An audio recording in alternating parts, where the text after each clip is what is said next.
Peace and welcome to The Culture right here on the Black Star Network. Folks, we got a dynamic show for you today.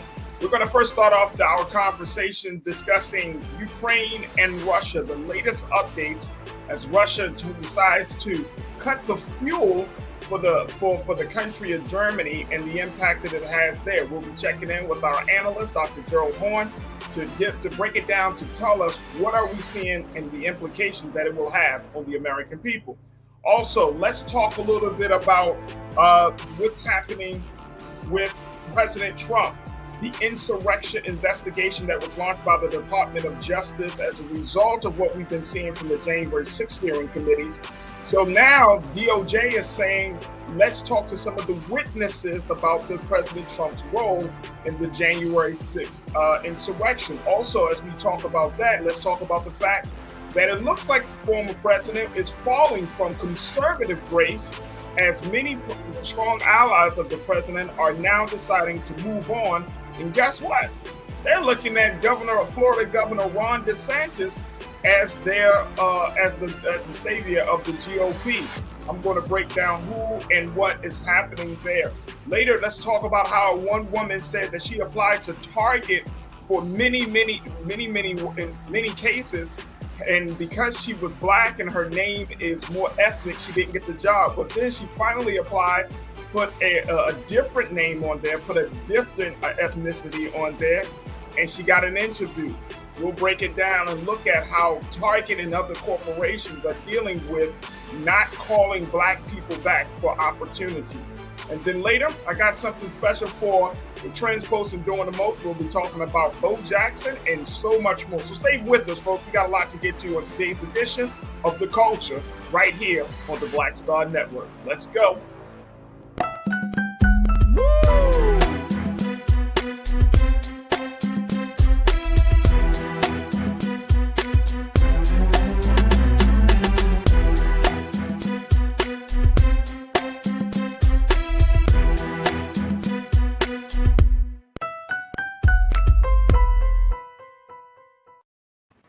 Folks, welcome to the show. Welcome to the show. I'm so happy that you were able to join us this afternoon for another exciting edition of The Culture here on the Black Star Network. All right, folks, there are a number of things happening.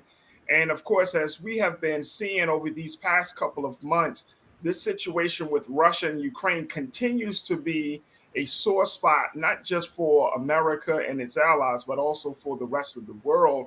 And there are a number of factors that we're seeing right now that is leading to major moments of instability, from what's going on with the value of currency in that part of the world and also natural resources are becoming more and more limited as a result of this war. Now, we're going to check in now with Dr. Gerald Horn, who is a professor of history and race for the University of Houston. He has always been giving us some insight in his analysis about the latest happening with this war. So let's welcome him back to the airways of the Black Star Network here on The Culture, Dr. Gerald Horn. Dr. Horn, good afternoon. How are you, dear brother? Hey, it's all good. I know it is, Doc. I know it is for you, sir. First and foremost, when we look at this situation now, how this Russia-Ukraine situation is continuing to unfold, you've been very, very consistent in your messaging, Doc, that it's not just about the dropping bombs. It's not just about the casualties. There is a lot more at stake. There is an economic stronghold that's at stake, natural resources that are going to be limited, certainly at stake, political powers that are shifting and changing as a result of this conflict. We're starting to see more and more. I mean, this doesn't just sound like, okay, if we stop dropping the bombs, therefore this war is over. Now this is getting into a fundamental level. Am I correct in my assessment so far? Absolutely. And on your screen, of course, is the question of natural gas. Yeah. And with the European Union, Germany, France, et al., seeking to boycott the Russian natural gas, that will be a bonanza for natural gas producers along the Louisiana-Texas border. If I were to shift my camera, you would see them dancing in the streets of Houston as we speak. But you have to realize, as we've been stressing for months now, is that this conflict in Ukraine is not just about Ukraine and Russia, nor just about Ukraine, Russia, the European Union, the United States. Because what's happening right now, I'm afraid to say, is that China and the United States are headed towards a head-on collision. Speaker Nancy Pelosi is slated to visit Taiwan, the rebel province of China, which China claims as its own, but which is backed by the United States. She's scheduled to visit in a few days. There has been serious talk about a military confrontation between China and the United States sometime within the next few days. In fact, President Biden and President Xi Jinping of China will be having a hurried phone call tomorrow in order to avert disaster.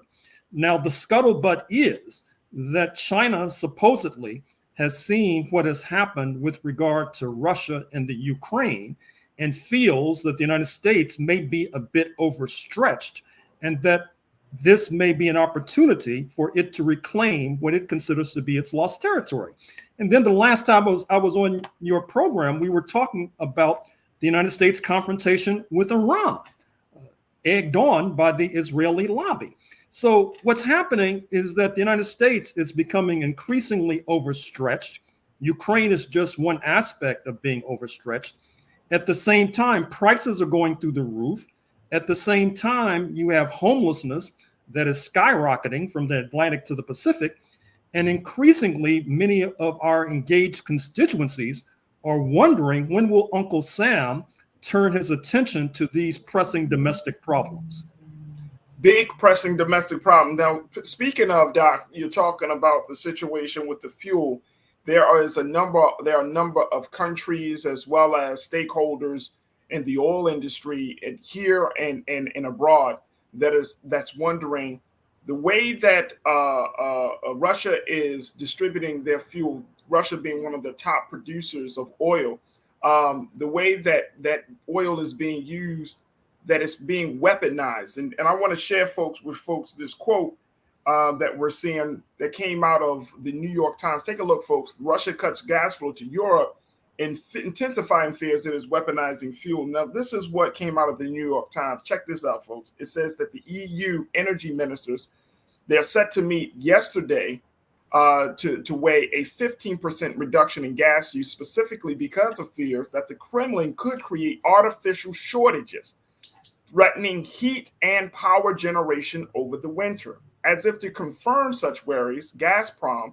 the Russian company on Monday said it would cut by half the flow through its pipelines to Germany to just 20% of capacity, less than a week after resuming limited flows following a maintenance shutdown. Now, the United States has said that they don't believe that a maintenance shutdown took place, that this is all part of Russia's attempt to kind of restructure or take back some element of this war that has got out of hand for Russia. But what do you make of this, Doc, when we're talking about now? I mean, right now here in America, it's the summer months, but over across the waters, now they're looking at that people really won't have the fuel to heat their homes, to eat the food. I mean, that Europe is really they're anticipating that Europe is about to go into a very, very cold period as a result of this shutdown. Now you're bringing on a humanitarian crisis outside of the military thing, outside of the military intervention. What are your thoughts on that? Well, I expect more discontent to be expressed in the streets of Europe. We already see that Prime Minister Draghi of Italy has been forced out of office. We saw that in last month's parliamentary elections in France, that President Macron's party suffered a stinging rebuke. We see that in London, Prime Minister Johnson, who has been one of the staunchest allies of Ukraine and therefore one of the prime antagonists of Russia, has been forced to step down. I think that the Europeans, to a certain degree, have been living in a dream world. That is to say, it's clear that they're supporting this war against Russia. they're arming Ukraine to the teeth. And it was predictable that Russia would retaliate and say, you know what? You want to overthrow our regime, we're going to turn off your energy sources. And so now you have the spectacle of Germany, the number 4 economy on planet Earth, basically telling its people that they need to take shorter showers or perhaps even shower together in order to save hot water. We see the spectacle of Germany perhaps on the verge of shutting down factories that need Russian natural gas. We see also the possibility that Europeans will be freezing in the dark come winter.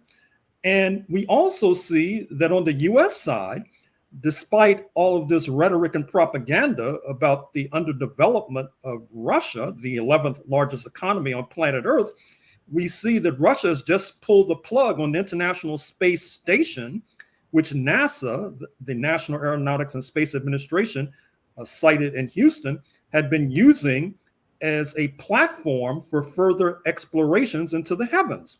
And so this is going to be a major blow to NASA. This Ukraine crisis obviously needs to end with negotiation, but I'm afraid to say that there are some hotheads and hawks in Washington, and to be fair, in London as well, who would like to fight the Russians to the last Ukrainian. Wow.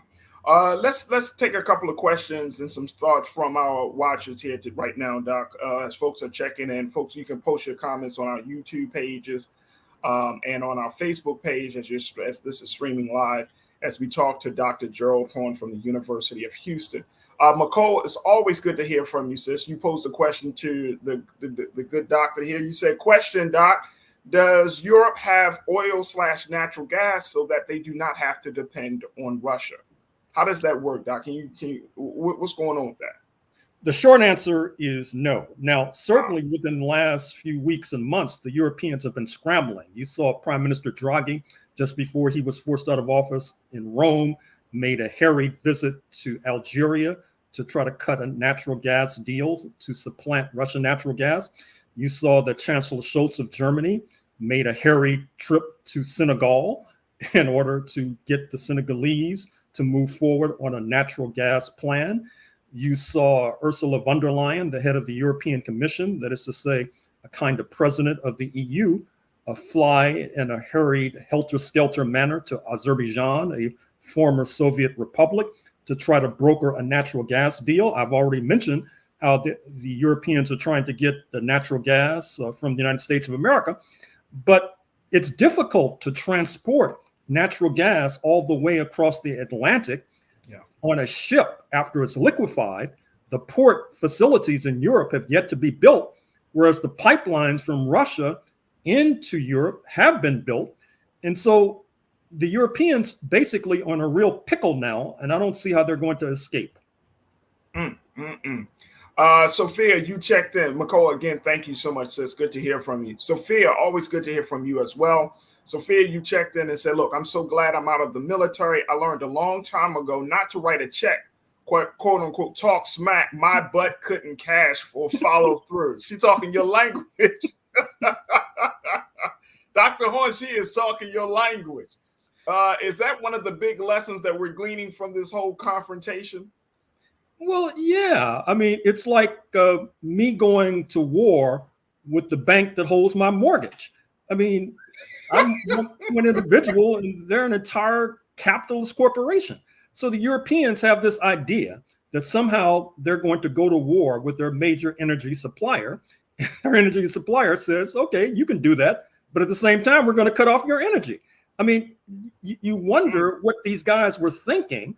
And at the same time, you really should expect protests and demonstrations and mass discontent to manifest in European capitals sooner rather than later, particularly as winter approaches. How does that play out on this side, Doc? How does that look? Because you do have a lot of European immigrants that have made their way across the water. I'm not just talking about the seniors and small families and men and children and women. I'm talking about you also have certain Europeans in power here in this country. When this whole situation's kicked off, there was a lot of talk about Russian oligarchs, especially in America.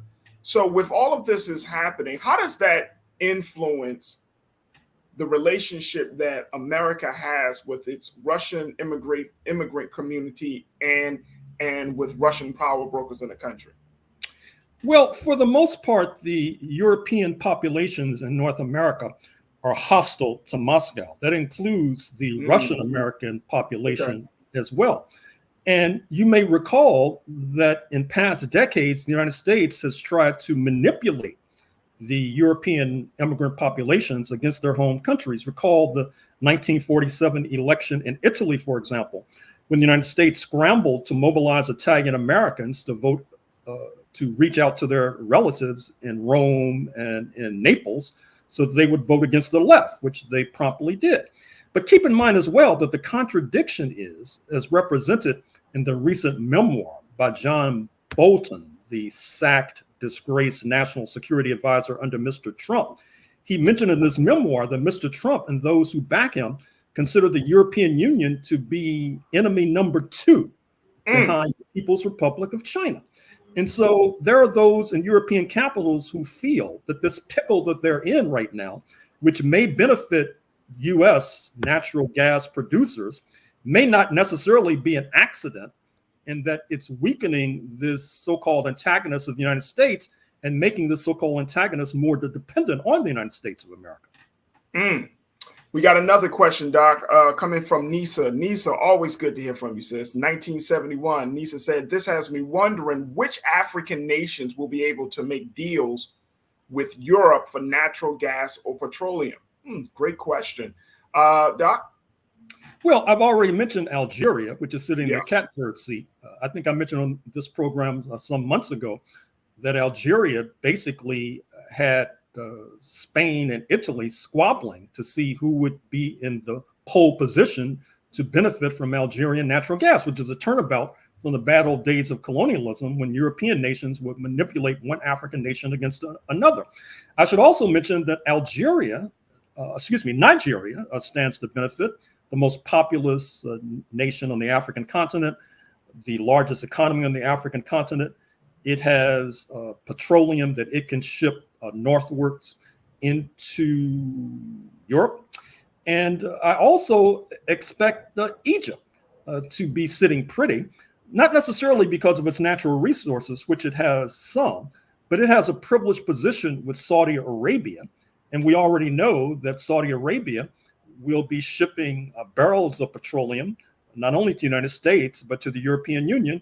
And Egypt stands to profit and to take a cut from that. So there are many African nations that stand to benefit from this present crisis in Europe. And I haven't even talked about the Europeans seeking to boycott the Russian gold, which will help to benefit South African gold, how the Europeans are seeking to boycott Russian uranium, which is necessary for nuclear power plants. That will benefit Namibian uranium, Namibia, of course, being the neighbor due north of South Africa. So African nations, if they play their cards right, can come out sitting pretty at the end of this crisis. So that brings up another question that Willie Frazier, my guy, Willie, thank you for checking in, Willie. You mentioned this, are African nations relying on other resources like Venezuela? Well, as I said, if you look at South Africa, for example, it's a storehouse of natural resources. I mentioned uranium, I mentioned gold, I could have mentioned palladium, which is necessary for the green economy. I could have mentioned diamonds in Namibia, which are not only nice presents to give to your loved one, but also is very important in terms of industrial production. So African nations have been blessed with many, many natural resources. The problem has been that as a legacy of colonialism, these natural resources have been disproportionately controlled by their former colonial masters. But you see that that's beginning to disintegrate, not only because both Europe and Russia have an interest in eroding the European control of African natural resources, and reference here the recently concluded trip of Russian Foreign Minister Sergei Lavrov to Egypt, to Uganda, to the Republic of the Congo and to Ethiopia, and also referenced the frequent meetings that take place between African leaders and Chinese leaders. So once again, I think that African nations can stand to benefit from this present crisis.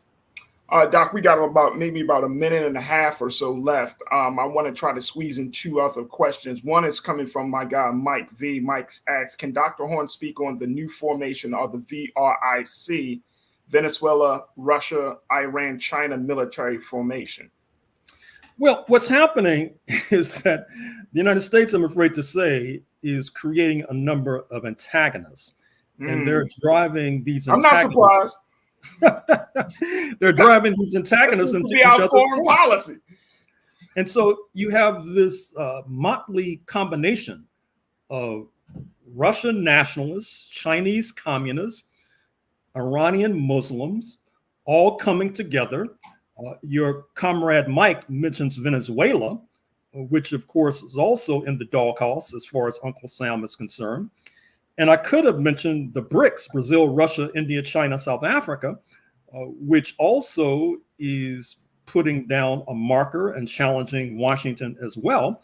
And then there's the Shanghai Cooperation Organization, which is led, as noted, by China, but includes Russia, includes India, includes Iran. And as I said, pay careful and close attention to this impending trip of Speaker Pelosi to Taiwan, because this may blow the roof off the entire international system. Absolutely. Here's a final piece, and I want to kind of get your thoughts because it just came across the wire, Doc. CNN had just reported that the Secretary of State in the United States administration, Anthony Blinken, the Secretary of State, he just offered or made a substantial proposal to Russia to bring home wrongfully detained WNBA star Brittany Griner and Paul Whelan, who was also serving a prison sentence in Russia, for a Russian arms dealer by the name of Victor Bout, nicknamed the Merchant of Damn, man got a nickname, the Merchant of Death. In the prisoner swap, Secretary Blinken added that he would engage with the Russian Foreign Minister Sergei Lavrov, and it's the first public acknowledgement of a deal that involves a prisoner swap. The Secretary of State said there is utility in sending clear, direct messages to the Russians on key priorities for us. These include the term of Brittany Griner and Paul Whelan and following through on the grain agreement. Can you speak on those things really quickly, Doc? Like, what's the likelihood that Russia will agree for Victor Bout for Brittany Griner and Paul Whelan? Oh, I think it's a great proposal. I hope it comes through. You know, Brittany Griner is a 6'9" women's basketball star who's been held in Russia for almost 6 or 7 months now because of supposedly having cannabis oil in her luggage when she checks into the airport. Victor Bout, he's so notorious that Nicolas Cage played him in a Hollywood movie. Oh, that's him? I saw that movie, Doc. That was he was playing Victor. I remember that. I remember that movie. He was crazy. He's notorious. He's a bad man. I'm sure he'll be happy to escape U.S. prisons.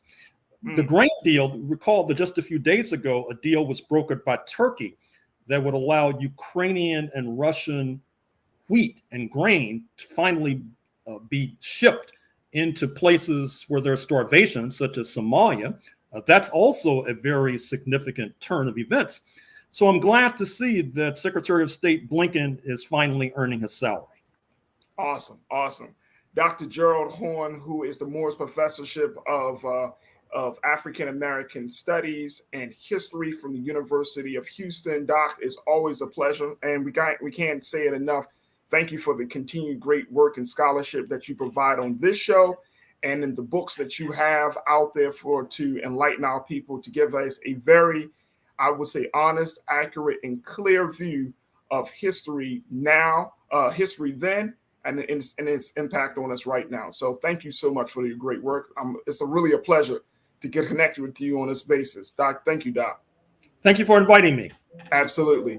All right, folks, moving forward, let's talk about the insurrection investigation that the Department of Justice has decided to open up against former President Donald Trump. We'll also talk about how the former president is now seems to be falling from conservative grace. We'll have that conversation up next with Culture crew member Shinedu Nkwafor and you. So stay with us. That's happening here on The Culture, right here on the Black Star Network.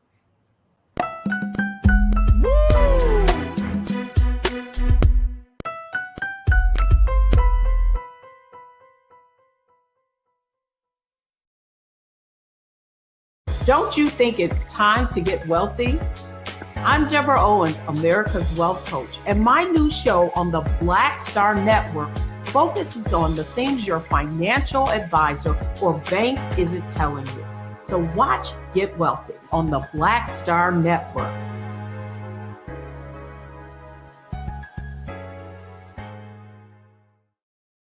Pull up a chair, take your seat. The Black Tape with me, Dr. Greg Carr, here on the Black Star Network. Every week, we'll take a deeper dive into the world we're living in. Join the conversation only on the Black Star Network. Hi, I'm Dr. Jackie Hood Martin, and I have a question for you. Ever feel as if your life is teetering and the weight and pressure of the world is consistently on your shoulders? Well, let me tell you, living a balanced life isn't easy. Join me each Tuesday on Black Star Network for A Balanced Life with Dr. Jackie. We'll laugh together, cry together, pull ourselves together, and cheer each other on. So join me for new shows each Tuesday on Black Star Network, A Balanced Life with Dr. Jackie.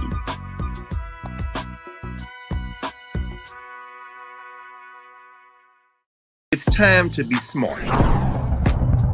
Roland Martin's doing this every day. Oh, no punches! Thank you, Roland Martin, for always giving voice to the issues. Look for Roland Martin in the whirlwind, to quote Marcus Garvey again. The video looks phenomenal, so I'm really excited to see it on my big screen. Support this man, Black Media. He makes sure that our stories are told. See, there's a difference between Black Star Network and Black-owned media and something like CNN. I got to defer to the brilliance of Dr. Carr and to the brilliance of the Black Star Network. I am rolling with Roland all the way. Honored to be on a show that you own. A black man owns the show. Folks, Black Star Network is here. I'm real revolutionary right now.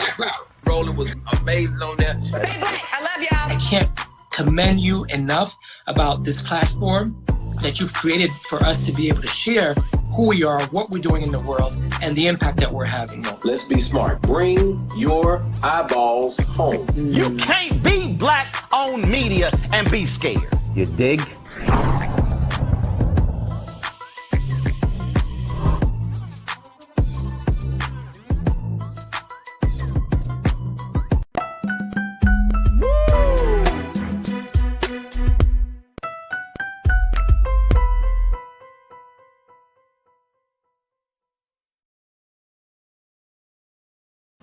Well, folks, it looks like we might see a change in this handling of former President Donald Trump.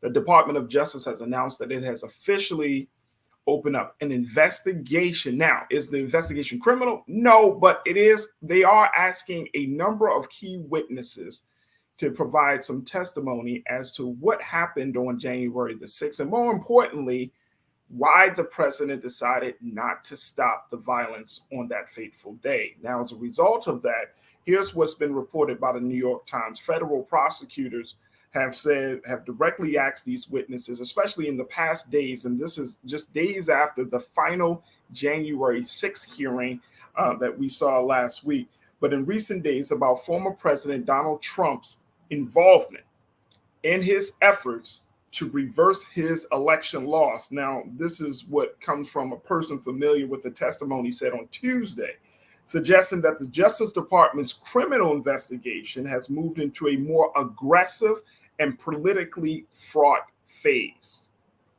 Now, the New York Times has also reported this. Take a look at this, Tina. Let's post the second quote from them. They say that the department's investigation into a central element of the push to keep Mr. Trump in office, the plan to name slates of electors pledged to Mr. Trump in battleground states won by Mr. Biden now appears to be accelerating as prosecutors with the United States Attorney's Office in Washington ask witnesses about Mr. Trump and members of his inner circle, including the White House Chief of Staff, Mark Meadows, the person familiar with the testimony, said.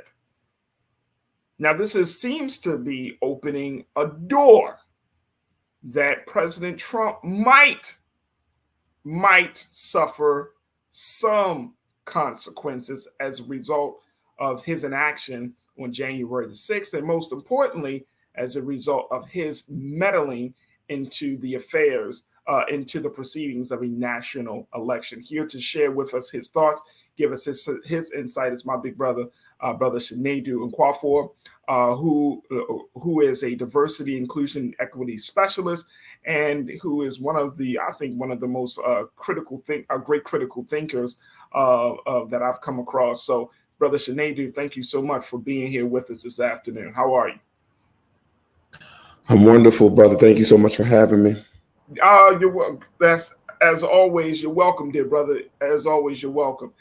First and foremost, before I want to talk about this part, then we're going to get to the second part. But looking at this, Shinedu, you are along with the work that you do in the diversity and equity space. You are very politically astute as to what's going on, especially around this situation with the president, with the DOJ now kind of asking questions, and as the New York Times reports, being much more aggressive in their in trying to figure out whether they should open up a criminal investigation against the former president. What do you make of this?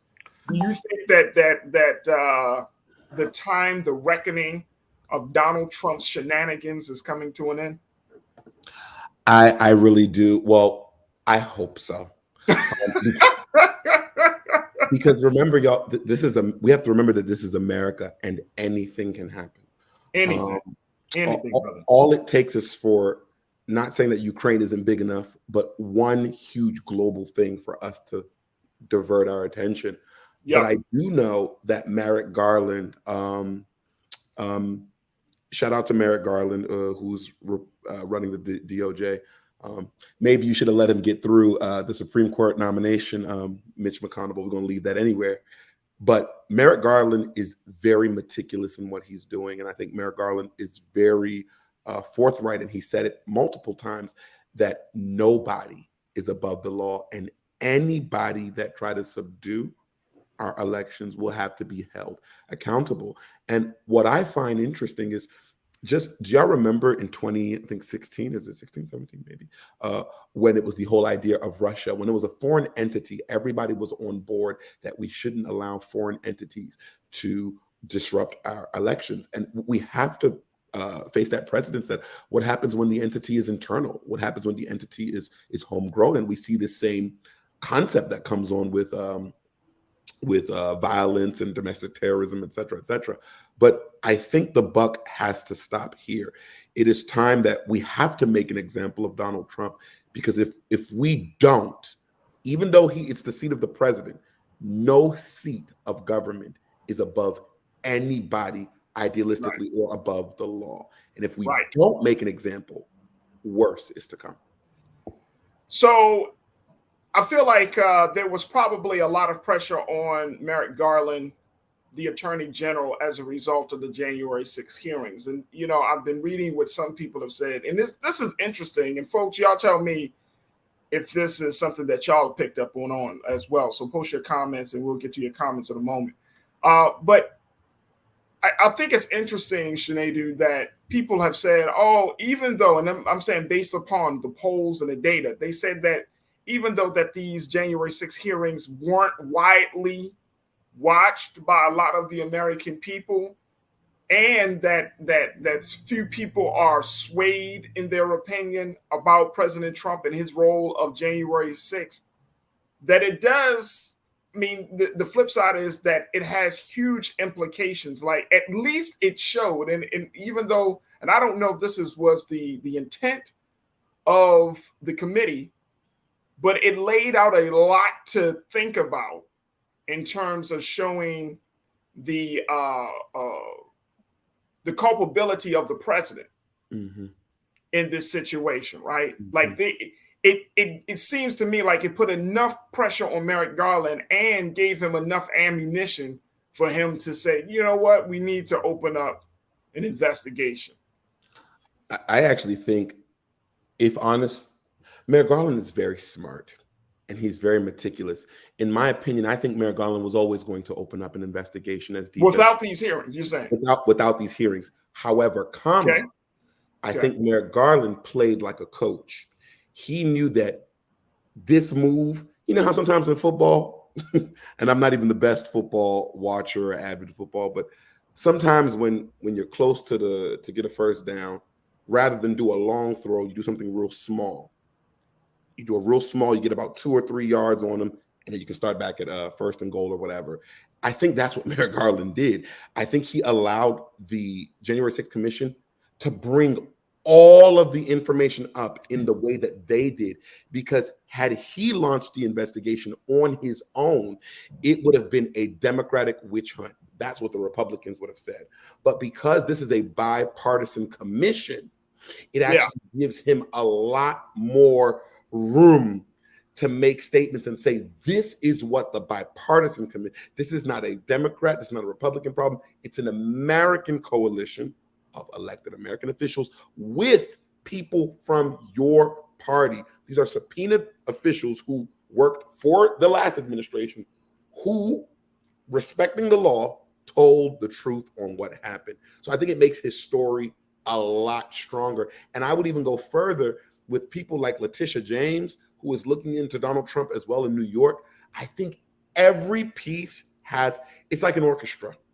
Every instrument is playing to create a harmonious sound of what we already know.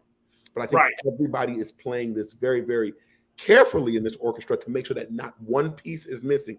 Because if we slip, Donald is very smart. If we slip, he'll capitalize on that, and this will be just witch hunt, witch hunt, witch hunt. But at the same time, it's hard to run away from the truth. You know what I mean? Like it really is hard to. I mean, what we saw in those 8 hearings over these past couple of months is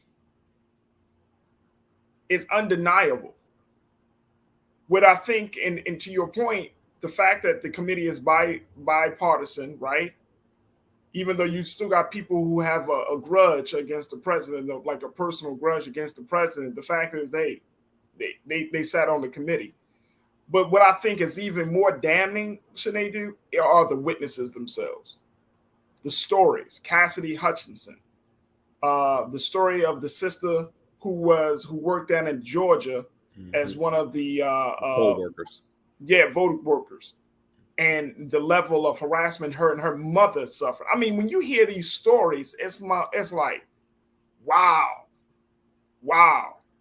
And of course, these stories of the rioters themselves saying, we went there because Trump told us to come there. We did this because Trump told us to do this. You know what I mean? But they lose credibility because they don't, they just lose credibility in some ways. But the point is like, it's just, I thought that was the most compelling part of the conversations. It was the fact that you hear these personal stories from all these individuals and you're like, wow, one man was able to kind of create this frenzy and create all of this madness. And it just exploded in his face. So I'm wondering, like, there's nothing, what else needs to be said? What I find interesting, beyond the legality of everything, when the Cassidy Hutchins, and I shout out to Leonard McKelvey, or we know him better as Charlemagne the God, he says it very well. Like, Liz Cheney is not no hero because she's representing this. This is somebody who voted with Donald Trump over the 90% of the time. But I think ask the same question. I think we have to remember this very important part of January 6th.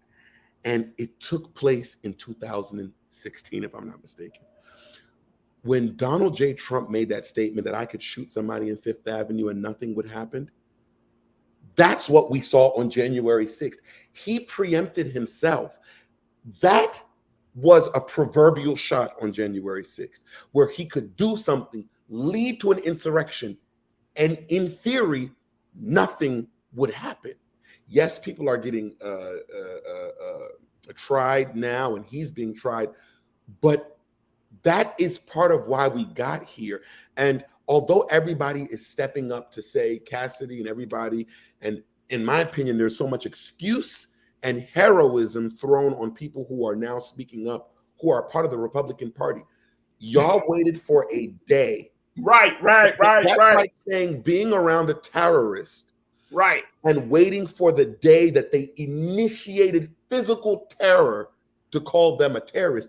You didn't see the signs? When we have a killer or shooter that goes around, the first thing they do is they go back to his lifestyle, look up what he did, go and search people who knew him as a child, him or her as a child, and they create a story that this isn't new, that this didn't just start today.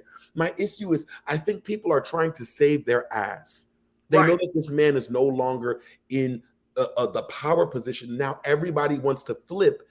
Y'all didn't see that this man was unhinged when he was grabbing people by the pee. Bro, y'all didn't see he was unhinged when he was mocking veterans, even though he skipped and dodged the draft. Peace. Brother, let me just tell you, we know it. We knew it. How come we saw it?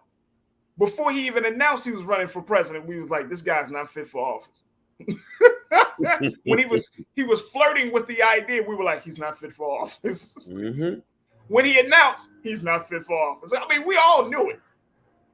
There's no way in the world that we didn't know. If we knew it, then everybody else around us would have known that, right? So I'm in agreement wholeheartedly with you that we should not throw the word hero around because you finally testified. Because why? And this is what I remember one of the rioters said, man, I lost my job in my house. Well, cry me a river, bro. Now, you lost something. Now you mad at the man because you were so stupid that you followed this man who you really didn't follow. He told you to go to the Capitol. He went to the White House. So you did something stupid. And now you're trying to act like, you know, I'm a redeemed and changed person. No. Mm-hmm. You should have known that was wrong from the very beginning. You should have known the consequences at the very beginning. So I'm fully in a total agreement with you there. All right, let's go to some of our watchers to hear what they got to say. Is this Ming Lee? Natasha Surge? You said Trump and the word grace in the same sentence is laughable at best. Well, I mean, we're going to talk about the other part of this, which is the fact that he is. I mean, he was seen to be the conservative model. He did fall from grace. And guess what? Folks are turning their backs on him. That's what's happening right now. And I think even though a lot of us have said, well, we want to see him locked up, you know, he needs to be put in prison. No, I want him to feel the full blunt of rejection, because that's the thing that he can't stand. Mm-hmm. The full blunt of rejection. He was at a rally. I forgot which city he was in. This was maybe a week ago. And they booed him. And he asked the question, what you mean? You don't like me? No.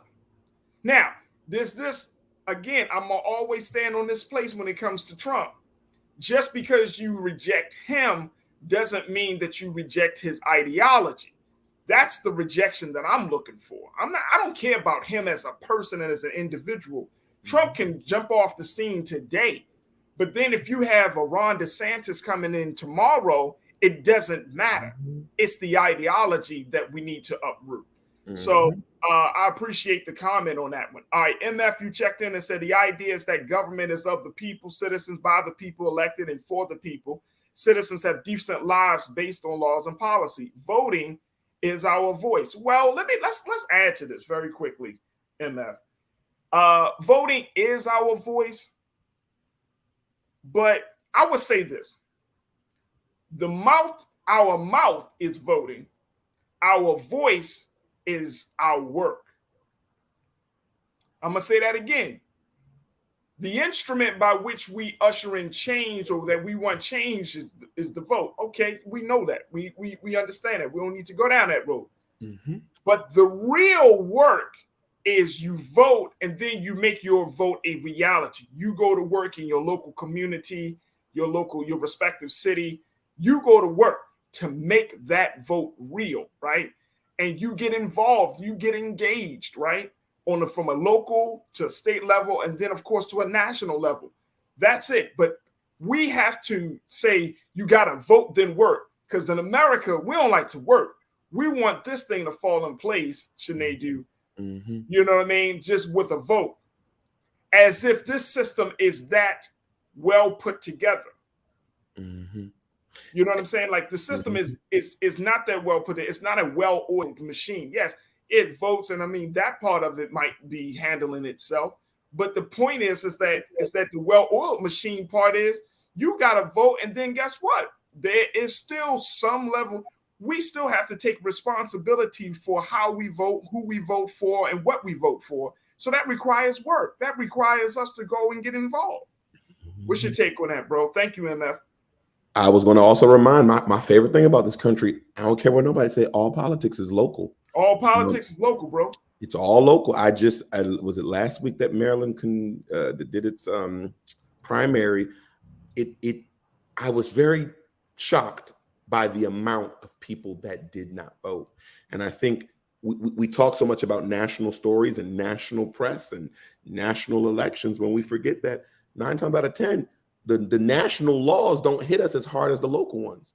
That's why if you were in Maryland, like me, where there was a Republican governor and a Republican president, a lot of the craziness that the Republican president was doing, I didn't feel it in my blue state, even though there was a Republican governor, because all politics are local. Yeah. And sometimes that local politician will do something 9 times out of 10 vastly different than what the national stuff is. You need to be worried about what's going on in your city block, because in theory, that's what you pay for. That's it. And more importantly, we've seen it happen. Those people that are on your local block are on their way to that national stage. So you might as well hold them accountable earlier. Remember, look at Maryland. Martin O'Malley, he was mayor first, was he not? Yep. He was councilman, actually. Councilman. There you go. Councilman, mayor, then governor. If we don't watch that trajectory and staying local when it comes to our vote, we won't see these change. And again, power to the people. I believe in that. But in my heart, the people need to redistribute that power that they have in those people that they elect and make them go and march for you. How about that? What if you got all the local senators and Congress people to march on your behalf so you wouldn't have to? Absolutely. Let's go to Chris. You said something. Chris V checked in. Chris, always good to hear from you. You said, I think if Garland moves forward with charging Trump, I could see Georgia filing charges to Trump for interfering in the Senate race there. I could definitely see that. Mm-hmm. Yeah, I could definitely see that. I think that if Garland decides to move forward on some level of a criminal investigation, the New York Times talked about this, there is going to be hell to pay, at least on a political and legal in terms of the political and legal ramifications of it. But guess what? Guess what? If you don't pay it now, guess what's going to happen? We're going to pay for it later. Mm-hmm. You know, that's what they say about your health. Okay. You can eat crazy now, but you're going to pay for it later. So if they don't make a hard stand, if Merrick Garland, if this current DOJ administration don't take a hard stand against Trump right now, if they soft pedaling and eggshelling and you know what I mean, just treat it light and okay, we did a little investigation. I mean, we're gonna. I'm telling you, by the time 2024 will come around, and it's gonna come around real quick, his ass is gonna be on the ballot, and guess what? America's gonna be crazy in 2 years. We're gonna be going crazy. So you might as well. I mean, what do you have to lose? What do you have to lose? You say, oh, well, this and that, the people in this country. But if you don't nip this thing in the bud now, it's going to grow into a terrible snake down the road. All right, very quickly, I want to get your take on this, Sinead, because like I said, the president is in a unique position as he falls from conservative grace, right? Rupert Murdoch, who has been one of the staunchest allies and supporters of the president, Now there seems to be a turning of the tone that Rupert Murdoch and his media empire, News Corp, has taken with President Trump. Now, Rupert Murdoch's, of course, he's the owner of Fox News, Wall Street Journal, New York Post. And last week, the Wall Street Journal and the New York Post, they had posted some editorial comments basically blasting Trump for his involvement with January the 6th. And many people are saying that this is a changing tide for two publications that were where Trump was the darling. I want to share with you very quickly. This came from Vanity Fair. Check out what Vanity Fair said about this whole thing, and then get your thoughts on this real quick, Sinead. They said the editorial board for the New York Post called former President Trump unworthy to be the country's president again on Friday, while the Wall Street Journal condemned Trump's inactions during the Capitol attack, further emphasizing America's unhappiness with the 2020 political candidates. Both papers, owned by Rupert Murdoch and the conservative editorial board's criticism of the former president is striking, given the Post endorsements of Trump's last presidential run and the Journal largely supporting him while in office. Now, check this out. It says the Post editorial seized on the evidence presented in the latest January 6th hearing, in which Trump did nothing to stop the mob at the Capitol. There has been much debate over whether Trump's rally speech on January 6, 2021 constituted incitement. That's somewhat of a red herring. What matters more and has become crystal clear in recent days is that Trump didn't lift the finger to stop the violence that followed. That was from the New York Post editorial board. Let me just add to that. There's talk now, Rupert Murdoch, who is in his 90s, still over this. He's like the magnet of this media company. He has two sons. One of them is named Lachlan. And now the talk is that Rupert and Lachlan, who runs the operations for News Corp, has said, we're going to put our media resources behind Florida Governor Ron DeSantis to be the 2024 presidential contender for the GOP. Now, folks, let me just show you that when essentially Fox News and all of these media companies, they're putting their resources behind them. They are shaping the candidate that they want to see.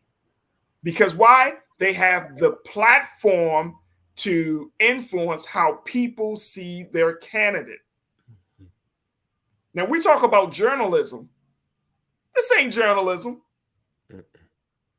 This is not journalism. Journalism is fact-finding, truth-telling, reporting. This is not journalism. This is warfare. Message warfare, political warfare.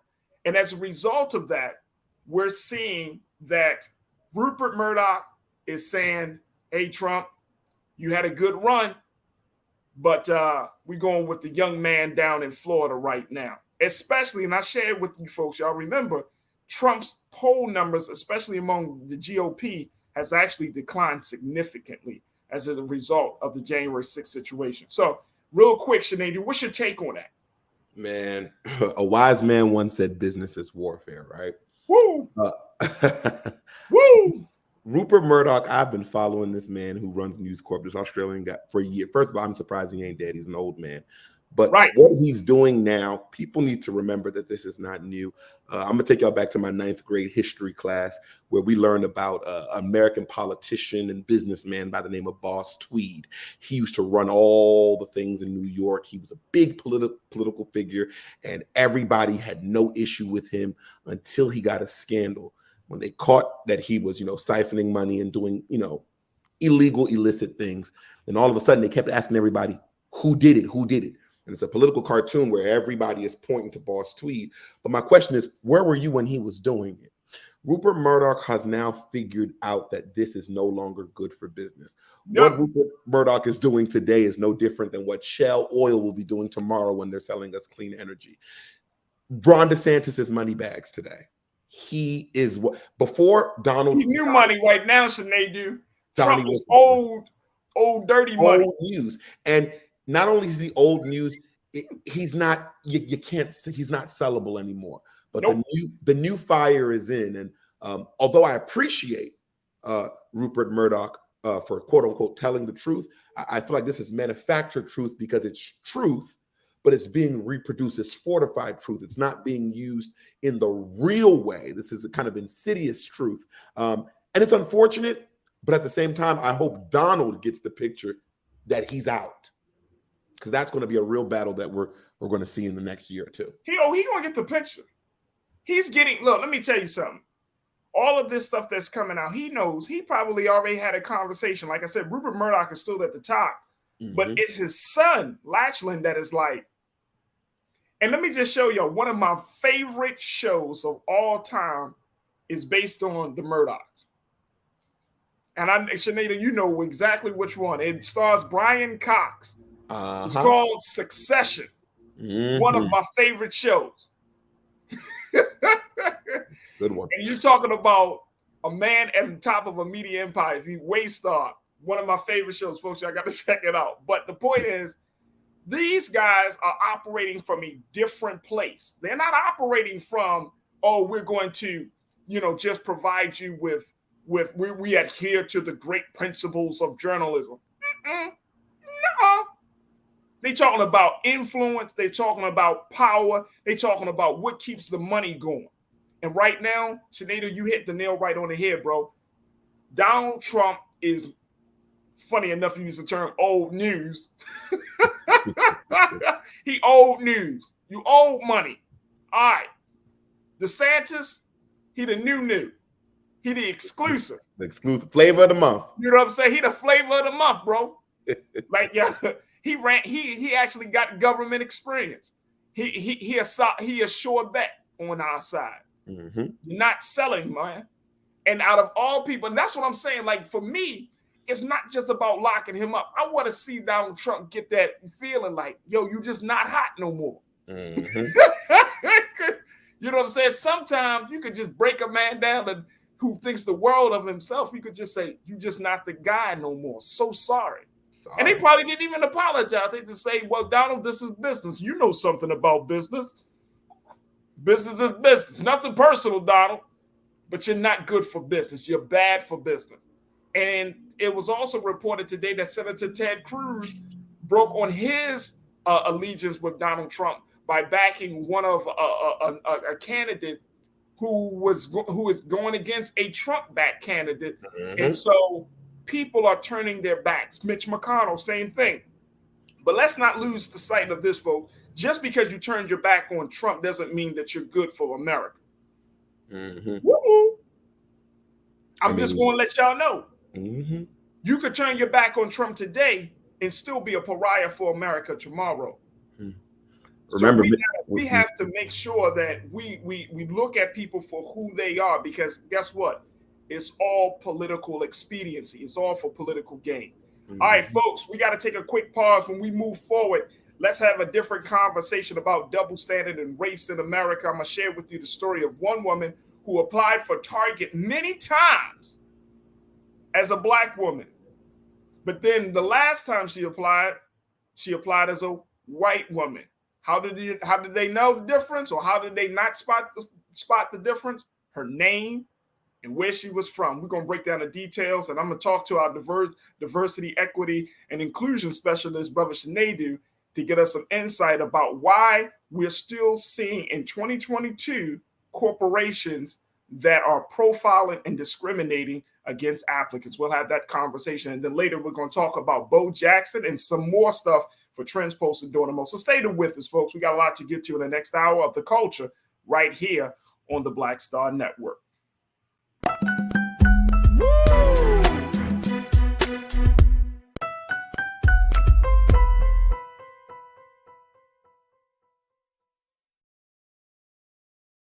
Don't you think it's time to get wealthy? I'm Deborah Owens, America's Wealth Coach, and my new show on the Black Star Network focuses on the things your financial advisor or bank isn't telling you. So watch Get Wealthy on the Black Star Network.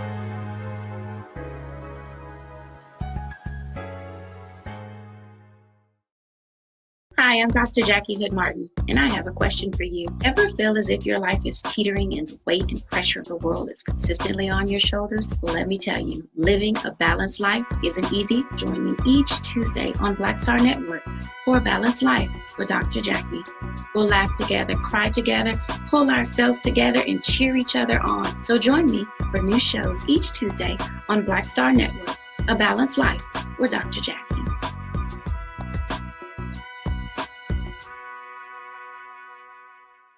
Pull up a chair, take your seat. The Black Tape with me, Dr. Greg Carr, here on the Black Star Network. Every week, we'll take a deeper dive into the world we're living in. Join the conversation only on the Black Star Network.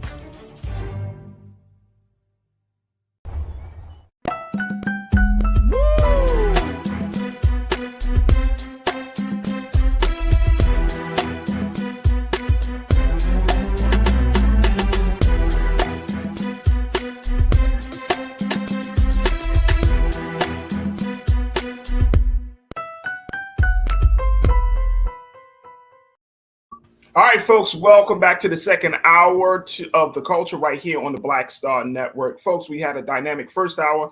We checked in with our dear brother and analyst, Dr. Gerald Horn, to give us some insight about the latest happening out of Russia and the Ukraine war.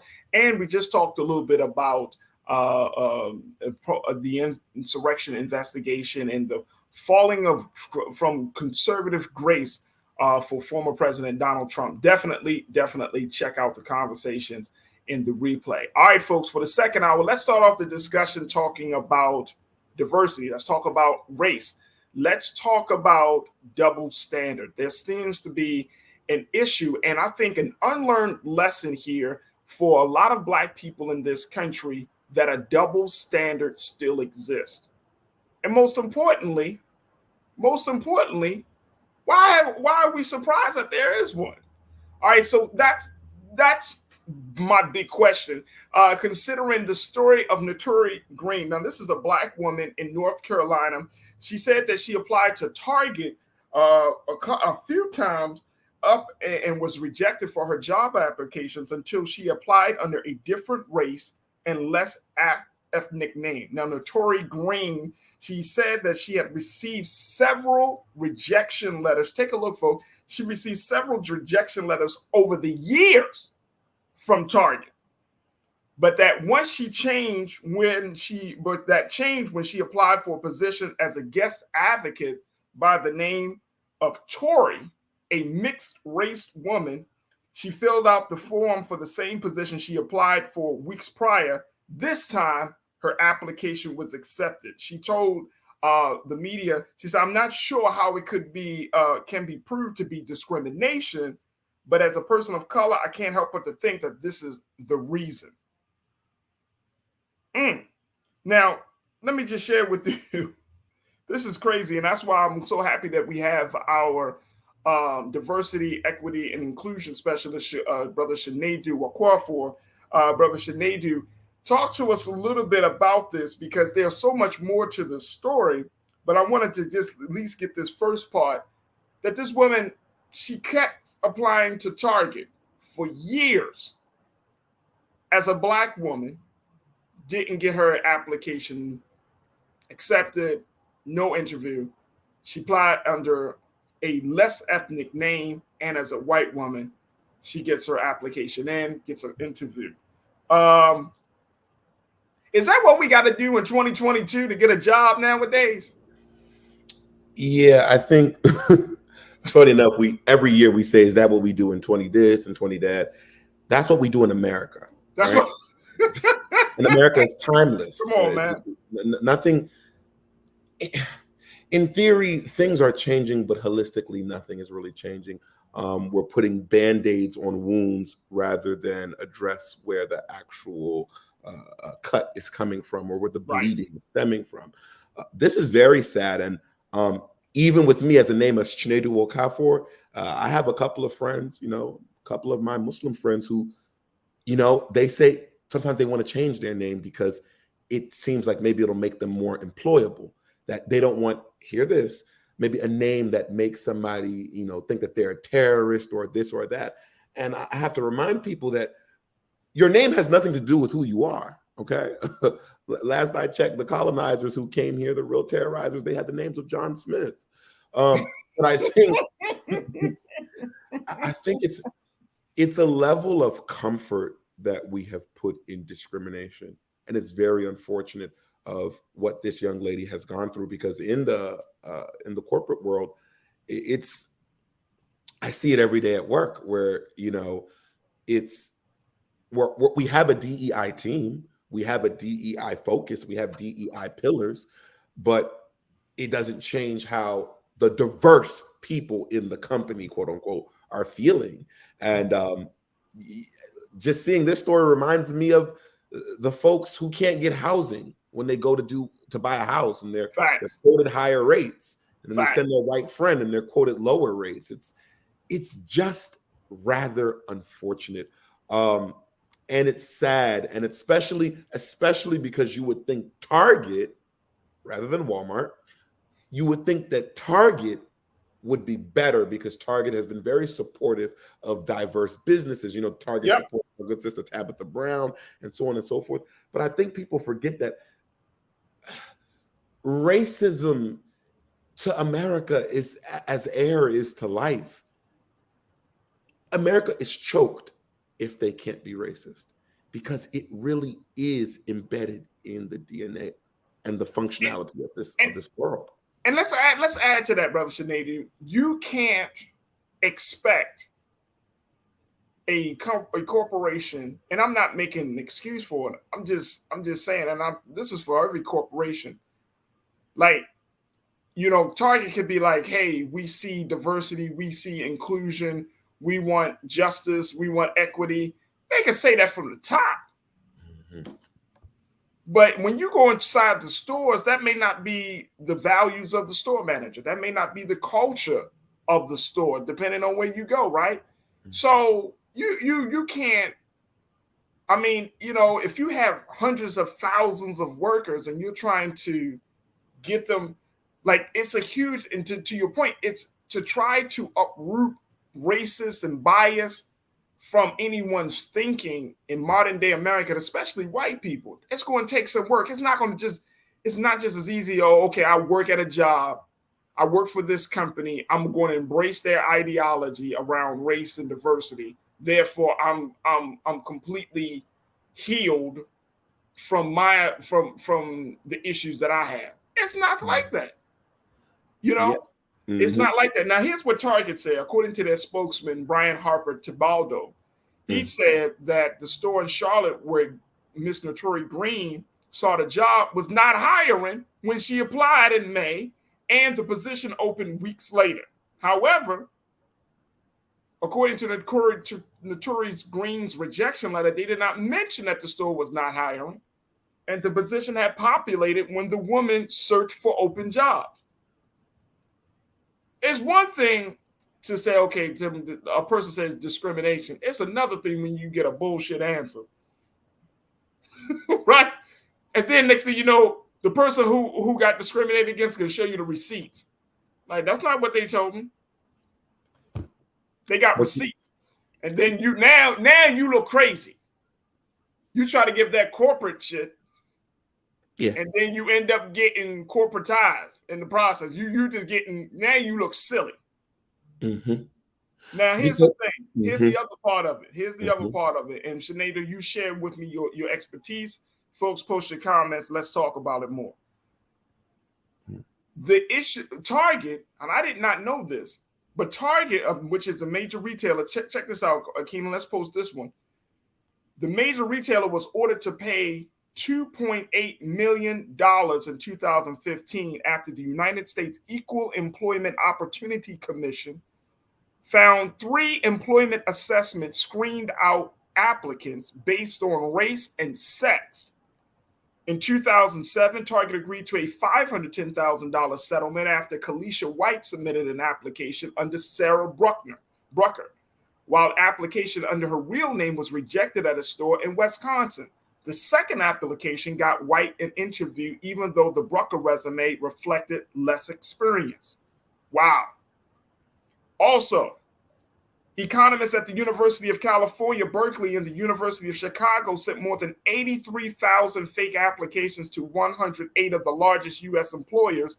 They found that applications with distinctively Black names reduced the chance of employer callbacks by 2.1 percentage points compared to distinctively white names.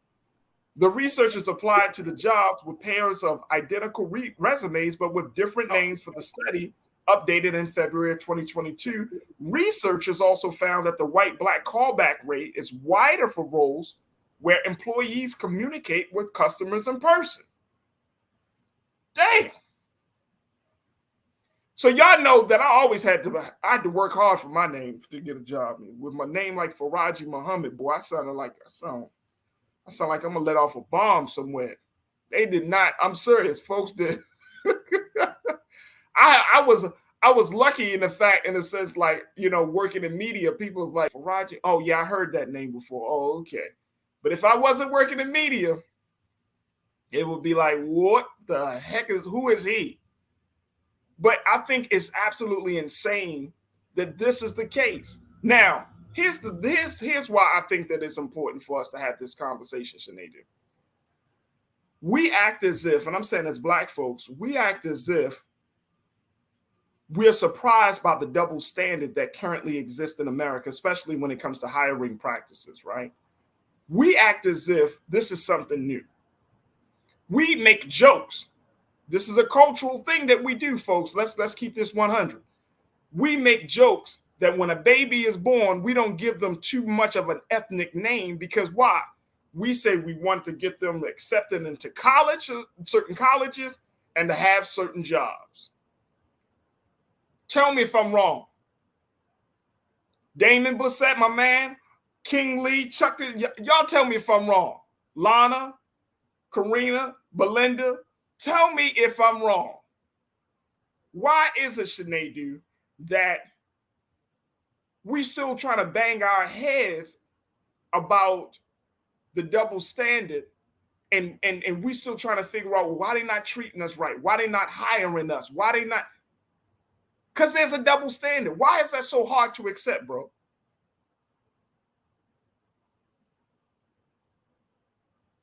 You're on mute. That never gets old. I think, like Target's statement, I think the big problem is nobody wants to address that I too am racist. I have it in me as well, right?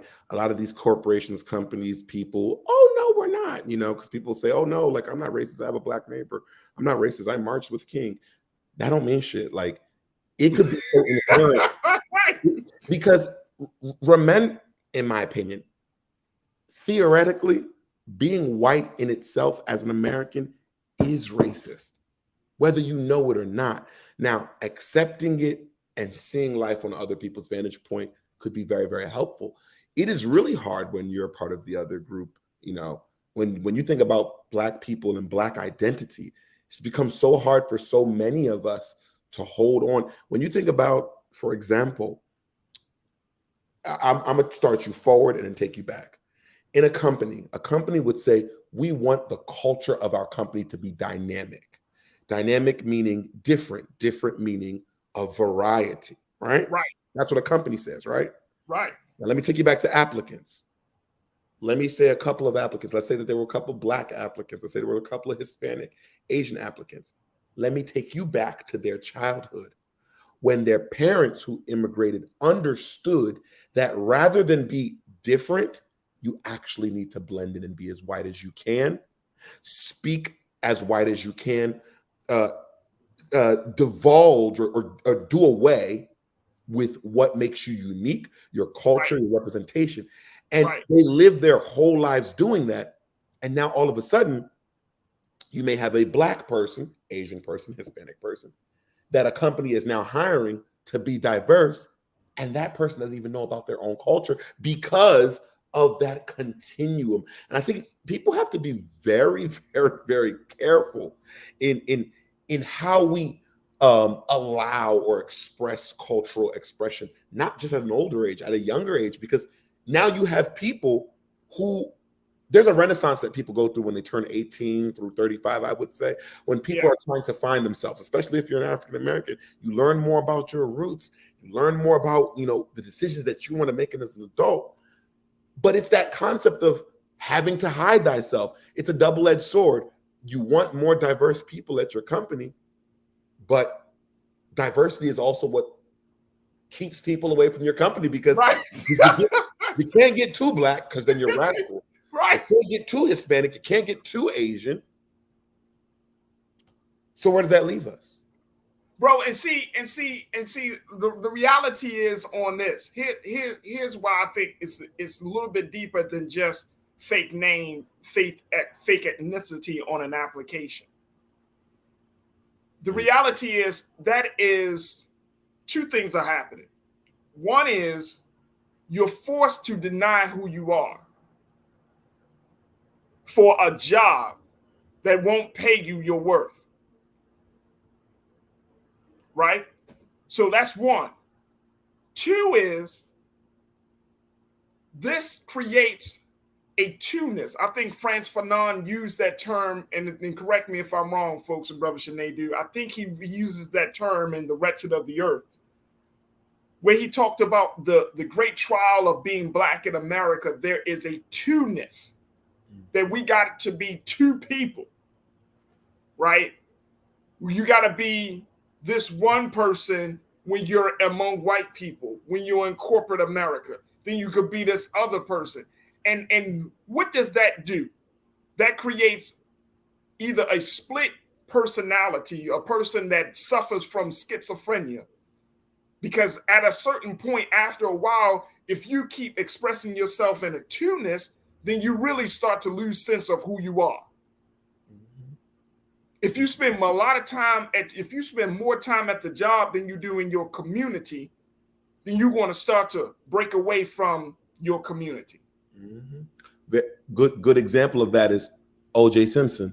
O.J. Simpson accepted enough, but then soon as something happened, boom. And that's the thing. The blackness turns back on in an instant. And you bring up a really good point about that schizophrenia, because that's one example. But what about this? Now, you know me, I'm very not going to change no matter where I go. Right. But what happens when I work in an office with a black person, woman, male, whomever, who can't navigate the way I do? Then now that becomes a bigger internal issue where it's like, that's my sister or that's my brother. However, I feel like I'm being authentic and they're doing what they have to do to move forward. And I'm just being myself, whether I move forward or not, because the only person who can move me forward is God. Right. Then you create what I call like a racial imbalance between one race. Right. Because now no one even knows what role is the role that they should play, because it's like, I'm ridiculing you for being a sellout, and you're ridiculing me for not buying in, and neither is wrong. And that's why there is. Come on, brother. That's a good point, Sinead. That's a great point. And guess what? In some cases, the person that is upset with you, with your authenticity, he or she will go harder on you. Yep. About blackness than your white colleague. Your white colleague wants to be as authentic. Your white colleague is trying to be quote unquote down, right? The black colleague, he running away from you. Let's just talk about this for what it is, folks, because this is the culture that we all have to operate in, right? And I think this is the problem. Creates a real problem, a psychological and cultural problem for Black people in the workplace. That you got to go through all of these hoops and just to get a job and earn a little something for yourself and for your family, just to take care of yourself. When I hear, Sinead, when people say, well, man, it ain't that hard to be, like my wife works with an individual who talks about it can't be that hard being Black in America. But you're not white. You're not Black. You know what I'm saying? Like, we have all come across individuals that don't understand the fundamental struggle. It's not just about white skin. It's about the psychology of being Black in America when in the workplace and in other spaces, and how you got to navigate, and how we have to be taught when we were babies on how to navigate through those spaces. You know what I'm saying? Some of y'all posting your stories from childhood, talking about your mom taught you to play the game this way, and you had to learn how to move that way. White people aren't taught those things, and it's sad. That's the double standard. But guess what? I'm getting back to my point. Then we're gonna get to your comments on this, folks. We're gonna take a quick pause, and we're gonna get to your comments after we get back. But here's the thing: why are we surprised?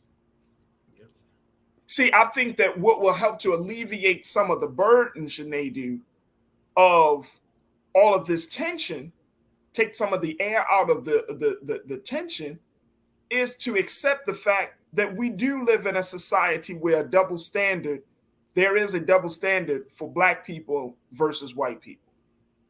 In the workplace, especially, for the sake of this conversation, there is a double standard. Just accept that. I've seen it in political spaces. Black political leaders can't do the same thing that white political leaders do. So when Black political leaders do the same thing that you see your white counterpart do, and then you get caught and then you suffer the consequences, I often hear Black folks say, but white people do it. It's a double standard. Just accept it. Just move according to the double standard. Don't move according to what you think or what you hope for. You move according to what the reality is. The double standard is the reality. And if we can't at least acknowledge that like, look, I'm gonna go into this job as a Black man with locks. I'm going to be a problem for some people. I'm gonna go to the job with a name like Farajii Muhammad, which sounds like a man who he sounds like a Shaka Zulu type. You know what I mean? He got a Muhammad, so he must be real, just radical in his thinking. Dangerous. He dangerous. I'm gonna go to the job where I'm not looking down when I'm talking to people. I'm looking you straight in the eye. I mean, you just accept it. Look at you, brother. You got locks. Your name is Sinead. And when you open your mouth, you will crush a weakling in his weak attempt to try to make you feel less than who you really are. Black or white. Mm-hmm. Well, why, brother? Why you gotta say in your Sinead way? Well, why, brother? Why do you run from yourself? Mm-hmm. Let's have a conversation about the hatred that you got for yourself. Man, you will get under a Black person's skin. Because I'm good with myself, but you don't look good with yours. Mm-hmm. But we just gotta accept the double standard. Look, I gotta take a quick pause. When we move forward, folks, let me get your comments on this, because so many of you are checking, and I would love to hear what you got to say. Post your comments on our YouTube page and our Facebook page, and let's have a conversation about what this one woman, Notori Green, experienced. I'll share with you the final part of her story, but let's talk about the double standard. Why are we still surprised there's a double standard in hiring practices and workplace issues? Stay with us. That conversation is coming up next here on The Culture on the Black Star Network.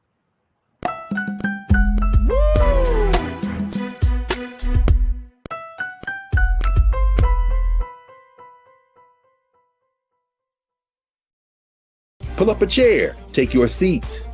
The Black Tape with me, Dr. Greg Carr, here on the Black Star Network.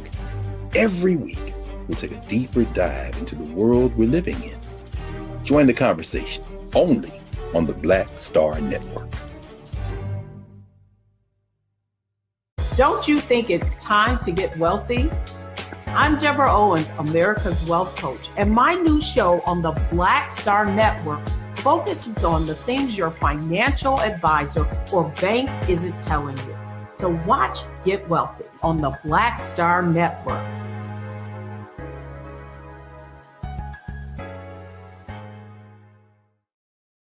Hi, Hi, I'm Dr. Jackie Hood Martin, and I have a question for you. Ever feel as if your life is teetering and the weight and pressure of the world is consistently on your shoulders? Well, let me tell you, living a balanced life isn't easy. Join me each Tuesday on Black Star Network for A Balanced Life with Dr. Jackie.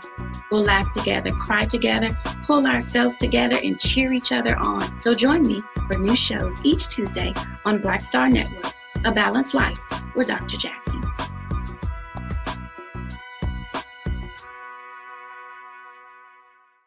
It's time to be smart. Roland Martin's doing this every day. Oh, no punches! Thank you, Roland Martin, for always giving voice to the issues. Look for Roland Martin in the whirlwind, to quote Marcus Garvey again. The video looks phenomenal, so I'm really excited to see it on my big screen. Support this man, Black Media. He makes sure that our stories are told. See, there's a difference between Black Star Network and Black-owned media and something like CNN. I got to defer to the brilliance of Dr. Carr and to the brilliance of the Black Star Network. I am rolling with Roland all the way. Honored to be on a show that you own. A black man owns the show. Folks, Black Star Network is here. I'm real revolutionary right now. Roland was amazing on that. Stay black. I love y'all. I can't commend you enough about this platform that you've created for us to be able to share who we are, what we're doing in the world, and the impact that we're having. Let's be smart. Bring your eyeballs home. You can't be black-owned media and be scared. You dig?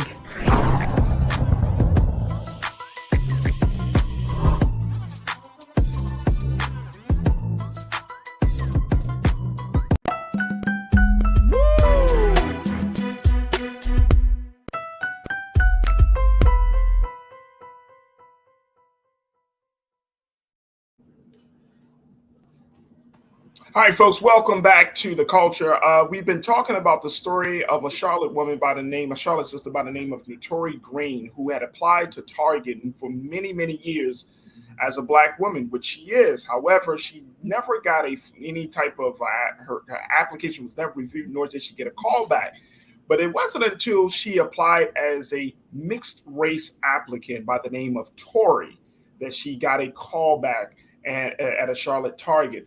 Now, as a result of that, she wanted to show that discrimination is at the root of the decision to move forward with her application.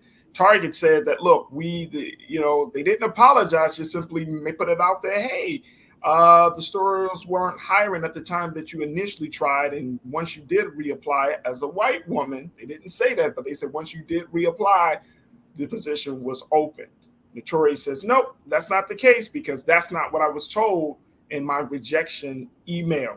As a result of that, it opens up a conversation about hiring practices and callbacks. Now, I shared with you a little bit that the callback rate for white versus black, for black versus white is 2.1% higher for whites than it is for blacks.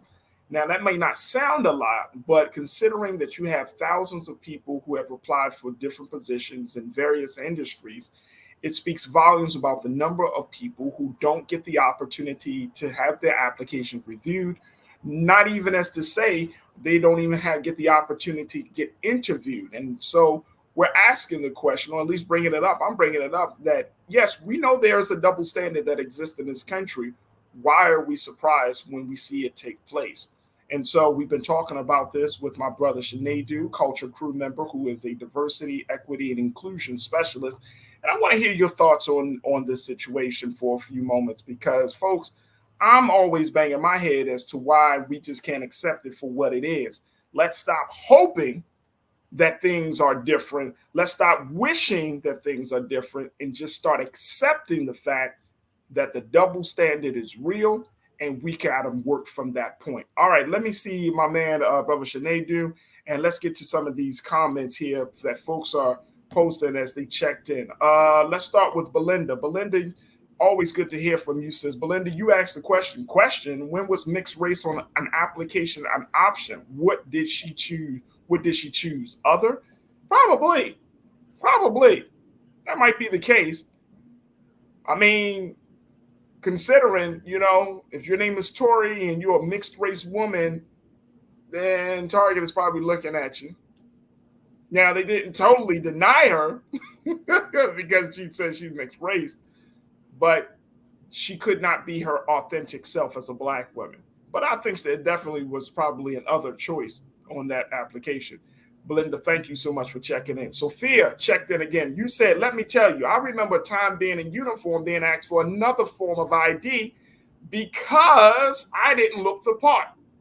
I used to blow up, but I'm better with my emotions now. I'm glad you reformed now, Sophia. I'm glad that you got some help in that area. But I understand. I definitely understand. Sophia, just out of curiosity, what uniform did you wear that people often questioned you about? So post that comment for me when you get a chance. But good hearing from you. Brother King Lee, my God. King, you said sickening of Target. Yeah, it is, bro. You said shameful. This is not just a U.S. American problem. Here in Germany, most prospective employers require that the applicant submit a photo on the resume. Ooh. Hey, Sinead, is that a form of profiling or discrimination? Definitely not only is it a form of profiling, it's also a form of sexism, because you could see that if you see that only certain applicants were being interviewed, you can now deduce that depending on who the manager is, they're looking for a certain type of that could never fly here in America. That could never fly. Only not in in this Germany. Not in the back. You know what though?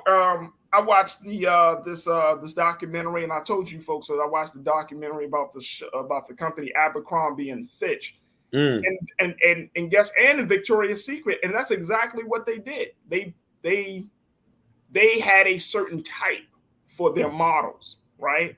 And you know, even though it's not certainly, and like you said, Sinead, it wouldn't fly in America, I still go into places today, retail places, food places, those who have a certain look to them. You can just look at it. You can go into some of these stores today and you just be like, y'all kind of all look the same. You know what I mean? And even and surprisingly, this is also with Black stores as well. We ain't gonna get too far into it, but I've seen especially stores that cater to like men, Black owned stores or athletic stores that cater to men. Y'all have they choose a certain type of woman to be on the floor. Y'all might be, maybe I'm going crazy. Y'all let me know, but I've seen it. I've definitely seen it. They'll call it marketing. King, thank you, King, for checking in. Taylor, good to hear from you. You checked in and said, look, my family had this discussion and purposely gave our children names that make race difficult to determine. And some even have names to confuse gender on the application. Now, see, look, here's my push on that. Here's my only push on that. Sinead, what is the message that we tell our children in modern day America? Because I know for one thing, for my children's name, and even for me, I'm not changing my name. I'm at a point, bruh, that's not happening. I'm not giving you, when some people ask you your name, y'all know this. Rashida, you talked about your name. When people say Farajii, people say you got a nickname. No, Negro, I don't have a nickname. It's Farajii. Learn how to use your tongue and learn how to sound it out. Farajii. And so what do you tell children? What do you tell children in today? Because I don't want to give children an inferiority complex about who they are because we're trying to appease our former slave masters. I would say this, man. First of all, I have to, and I'll do it all the time. Shout out to my dad and my mom. My dad is my hero. I love my dad. Like, no one comes before my dad. And not only did he make sure that all of our names were Nigerian and Igbo, he made sure we knew the meaning. And he would say it. He said, don't let them abbreviate your name because they're abbreviating your meaning. You are Chinedu. Tell them the full meaning. Say it with your chest. Since we were kids, what's funny to show why that's important is my elder brother, who's 36. He has children now. They all have Nigerian names. Now, this is a second generation of children born in America because, we were the first generation because my folks were born. And their kids have these Igbo names and they're learning the language and they're 3 and 2 respectfully, and they're speaking it. And it's beautiful because they're knowing the meaning as a way of life rather than as a way of defense. Well, what do you mean as a way of defense? Well, we see a lot of times, a lot of Black people aren't afforded that opportunity early. And now when we get commercialized into loving Black people, Wakanda forever, all of a sudden we want to now implement the culture. And it's great, but it's a defense mechanism because when the wind blows tomorrow, we'll be on the next thing. So It's important that we, for lack of better words, I don't want to say indoctrinate, but we educate selves first, the importance of our names, why our names are important. And something that I have to bring up the Nation of Islam that they do is the taking back of a name. Yeah. Getting rid of these names that just associate your name. If your name is a Washington or whatever, that is, and I'm just keeping it real, equivalent to somebody putting a barcode on you. Facts. So the name is very important because once you embrace the name and you embrace the meaning, you embrace the culture, then you honor it. Then you say, I can't do this because a Wokafor wouldn't do this, because a Muhammad wouldn't do this. So that's why it's very, very, very important. The name, I think the name is one of the most important things that we have as Black people. Hey, brother, let me tell you, a good name is better than gold. That's speaking of the Nation of Islam. The most honorable Elijah Muhammad taught that. He said a good name is better than gold. So if you have a name that actually means something, I ain't talking about something that you just conjured and you gave yourself. I mean, which is true too, because a lot of us are in that space as well, right? We evolve, we grow, so we give ourselves a new name that is not familiar with our family name. But if you have a name that means something, it also gives you a sense of purpose, something to work up to. And I think that's the other part about this, right?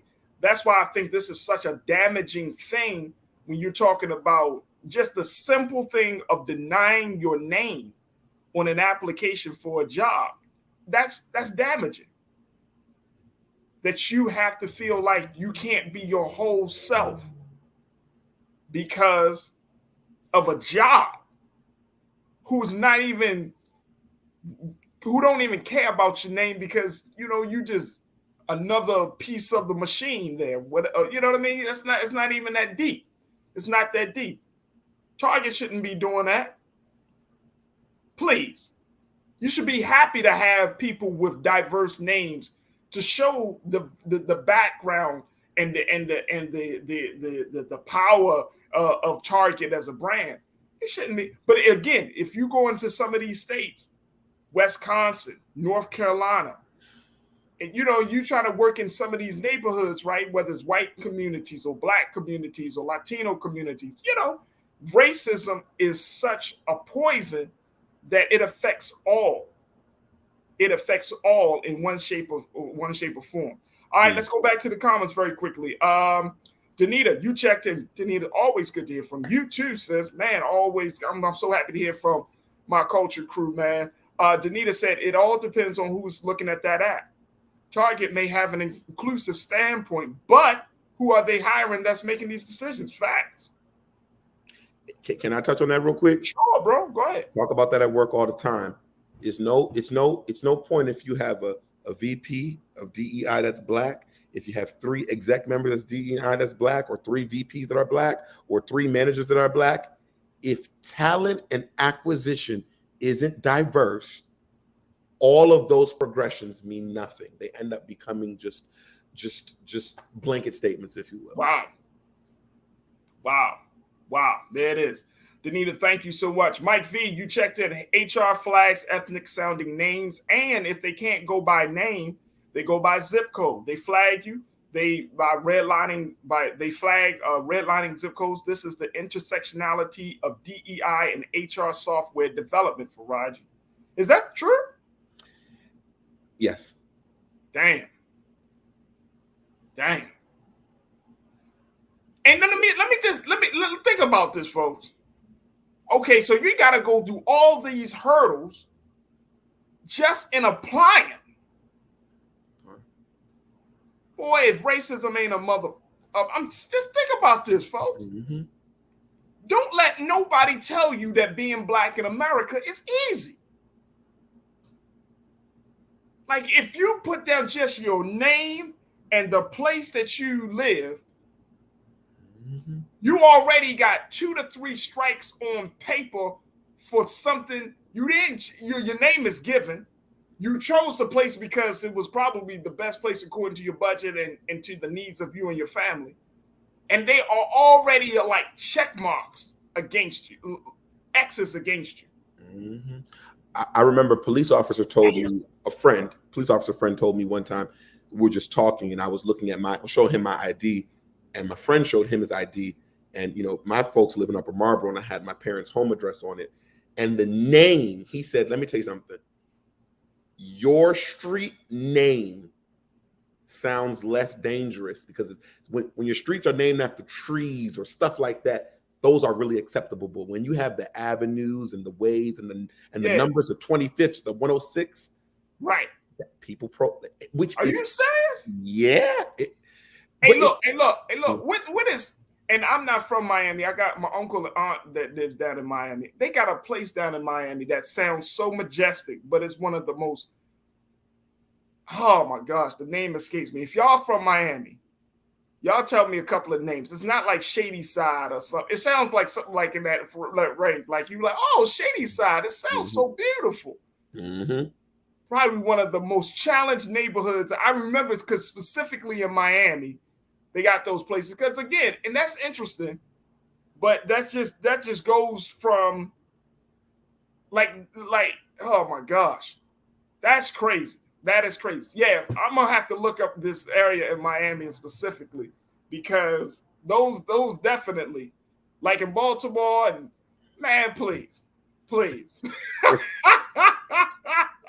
Which is funny because you know what I mean. You like if you go to a place like Arlington Heights, mm-hmm.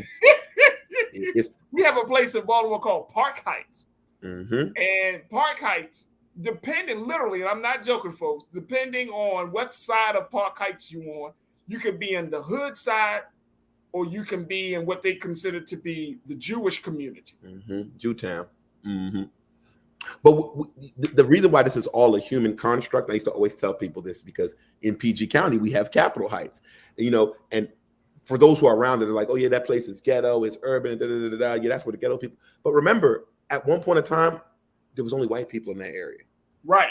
As was in some places in Baltimore as well. So all of these things that we say, oh yeah, these areas are not good, those are all human constructed, whether it be by law or whether this just be by a mentality. These are they're not real. We're creating these things. Right. All right, let's go back to it. I'm gonna come up with the names of those places. All right, let's take a look here. Who else we got here? Karina, good to hear from you. Karina's going to be a future lawyer, Sinead. So Karina's using all this ammunition. She's going to bring it into the courtroom and give us some justice. Hey, Karina, you said when unemployment was backed up in 2020 and payments stopped, I got rejected from Target, Trader Joe's in New York City, shaking my head. I've had maybe 5 or 6 interviews out of hundreds of applications. Damn, that's how it is. That's how it is. It's competitive. One side of the market is competitive, but then the other side of it is, you know, who you are, where you from. You know what I mean? And that's a major hurdle. Karina, I appreciate you. Thank you so much, sister. Always enjoyed listening to your comments. Zoe talked about her name. People think she Chinese, Sinead. People be like, Zoe Bing. They about to see. They thought they was going to see an Asian woman walking through the door. Zoe be like, "Bing bong, I'm here." So I see you. Zoe said those are issues that we will never fix because the problem lies in the hearts of these people. The greatest form of racism happens behind closed doors. Yep. Sure do. Mm-hmm. Sure do. Absolutely. Bing bong, Zoe. Thank you so much for your post. Sophia says Air Force 10 years that she's been seeing this. She's been seeing this in the Air Force. That sucks, man, because that's the military. That's the last place you need to be biased and discriminatory is in the military, because the person that you discriminate might be the person that saves your life. And Tia, thank you, Sophia. Always good to hear from you. Tia, you checked in and said, this is one of the reasons why I stress entrepreneurship to my students in public school and Sunday school. We must create an entrepreneurial class 20% plus for our prosperity's sake. Yeah. And if I can add on to that, this is very important because everybody's not going to be an entrepreneur. But to those Black folk that become entrepreneurs, when you now start to hire your people, do not follow that same standard that made you leave to become an entrepreneur in the first place. If you're going to run your own business, it's yours. You create what professionalism means in your space. You create what the hiring practices mean within your space. You have, people say sometimes like, in corporate America, corporate America is not one thing. So if you create a corporation, i.e., let's just use Rock Nation, for example, with Jay-Z, you now get to create how that is ran. You now get to create what professionalism looks like in that space. You don't have to follow anybody's standard. So as we promote entrepreneurship, let's also promote our own set of standards within that space. Absolutely. All right. So the place that I was thinking about in Miami is called Liberty City. Liberty City. Liberty City sounds like a place that everybody can be free. The Liberia of the South.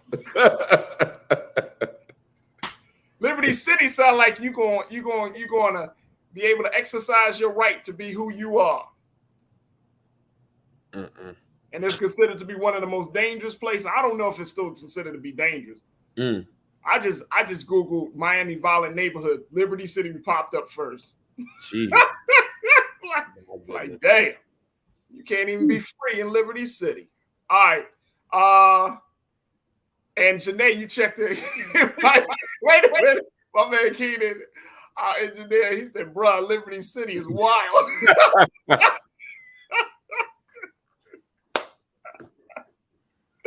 Liberty City, boy. Let me tell you. Wow. It's so funny you say that, Sinead. I'm telling you, if you go through some of the major cities, the places that have groves, sunshine, shady, all that stuff be the darkest places of the world. You'd be like, man, don't be caught dead up in Pine Grove. Boy, they will. Nah, it's always them places. Anytime them places have those nice sounding names, I think they got, isn't there a project, it used to be a project called Nickerson Gardens? What city is that? Y'all tell me. Nickerson, I know that city from, I think it's Los Angeles. Something with gardens. Anytime it's something with gardens, I just be like, that ain't no garden, man. That ain't no garden. Ain't nothing growing up in that part of town. Yeah, it's annoying. All right, let's go to Janae's final comment on this. She said, ironically, that's why some colleges, universities make a difference. I got a gig based on my grad school. Yep. You're absolutely right. Make all the difference in the world. Sinead, it looks like in the case of Notori Green, she said that she no longer wants to work at Target. At this point, should we just walk away from it all? No, because it's not enough places for us to walk into and to make a living. We got to see, this is the thing. Target is the big bad beast that we got to deal with whether we like it or not. I used to say this when Trump was in office. Hate him all you want. He's still the president. So I think what we have to do, and we hate this job because why should it be our job, is what we have to do is call these people out, but don't run away. Because if everybody runs away, who gets to make the change? The same people who initiated the issue. We kind of got to call people out, hold them to account, and try to get that. And I know it sounds terrible, but it reminds me of when Black people asked for the integration of the schools, and it's like the Black girl had to walk into that school, that Rudy Bridges had to walk into that school with all of the hate and but that is also important in solving the problem. We need our own, but we also need the togetherness as well. We still need that central point. So I would say, in the time being, if you feel comfortable, write a letter. And I hate when people say I'm not an advocate. If you are living and breathing, you are an advocate. It We is. all can do something about something. The same way the story came out, you write a letter to Target, tell them how you feel. Who knows? You may have been going in there for a sales rep role, and where they actually really need you at is in the DEI space. So you can, or the talent and acquisition space. You never know what blessing might come out of this tragedy. Absolutely. Absolutely. All right, folks, look, we're going to take a quick pause. When we move forward, I just want to share with you just a couple of things happening that are trending right now. So stay tuned for Trends, Posts, and Door to Mouth. It's all happening here on The Culture on the Black Star Network.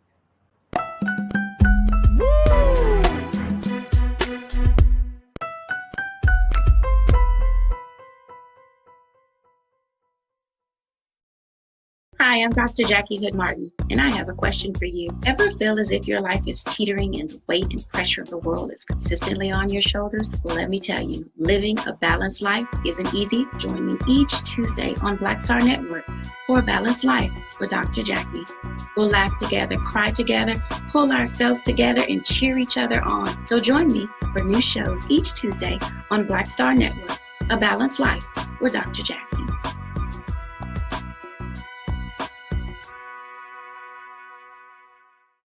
Don't you think it's time to get wealthy? I'm Deborah Owens, America's Wealth Coach, and my new show on the Black Star Network focuses on the things your financial advisor or bank isn't telling you. So watch Get Wealthy on the Black Star Network.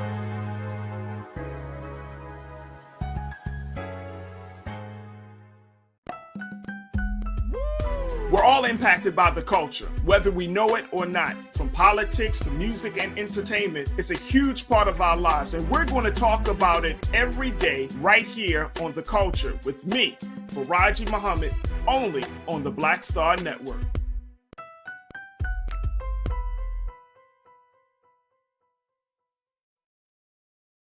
Pull up a chair, take your seat. The Black Tape with me, Dr. Greg Carr, here on the Black Star Network. Every week, we'll take a deeper dive into the world we're living in. Join the conversation only on the Black Star Network.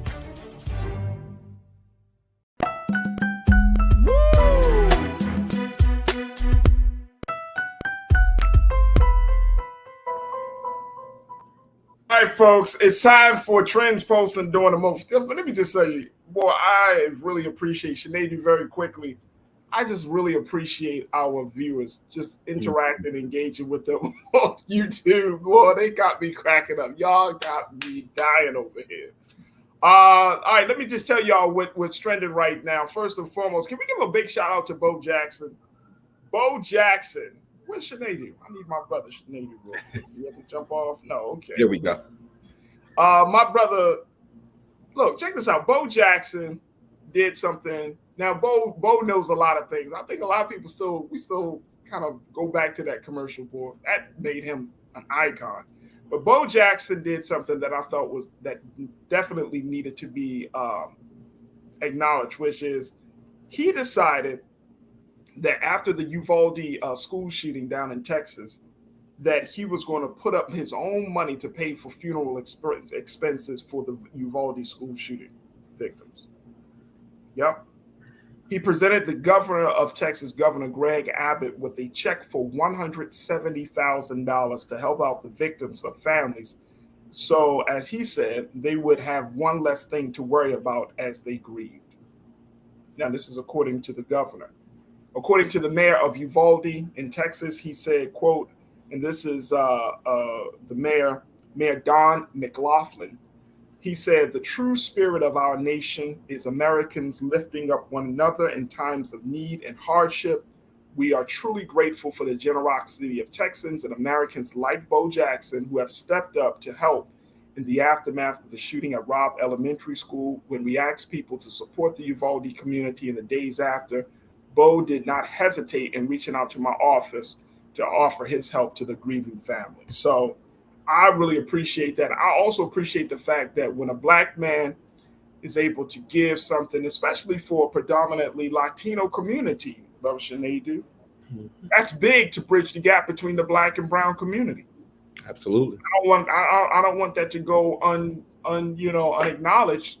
But that's one of the things that I think is important, that we see, Black people who are doing fantastic things, especially with the Latino community being in the way it's in. Both there are so many similarities in our struggles here in America that we don't have time for, these divisions.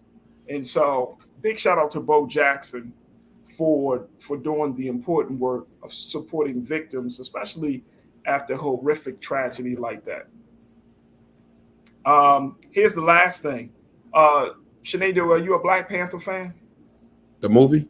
Yeah. Yeah. Now, you already seen the second. Have you seen the trailer for the second one?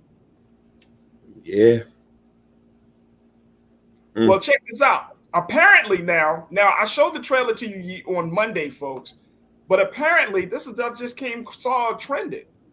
People are not happy.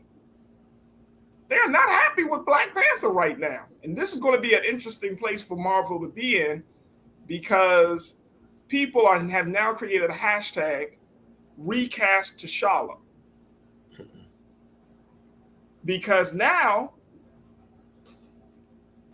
once we saw the Black Panther 2 trailer released over the weekend, people are mad, and even Chadwick Boseman's family is on this wagon saying Chadwick wouldn't have wanted you to just stop the character or not recast the character.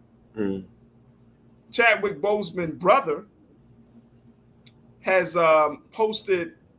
Let me see if I can find this very quickly, because he had posted a message saying that his brother would have wanted him to be the character to be recast, because he made the point that the character is so much bigger than just one man.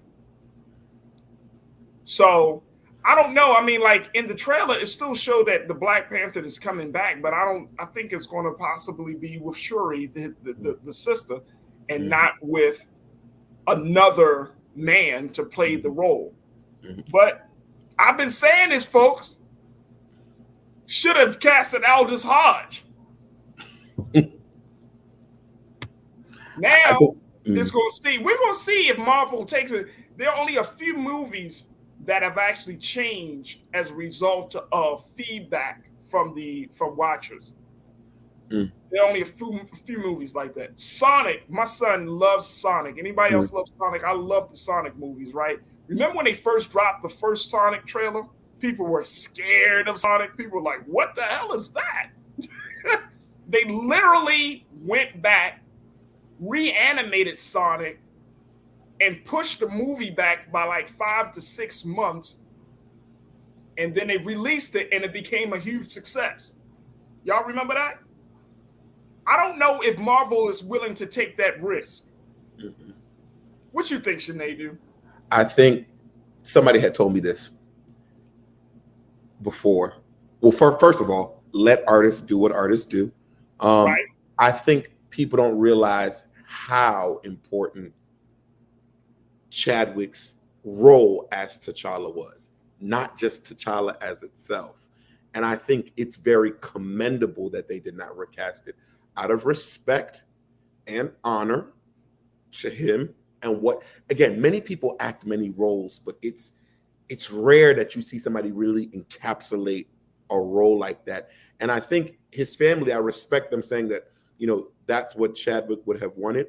But we have to also remember that sometimes as an artist, when you put that art out publicly, your thoughts, sometimes it's the public who has consumed you that really have,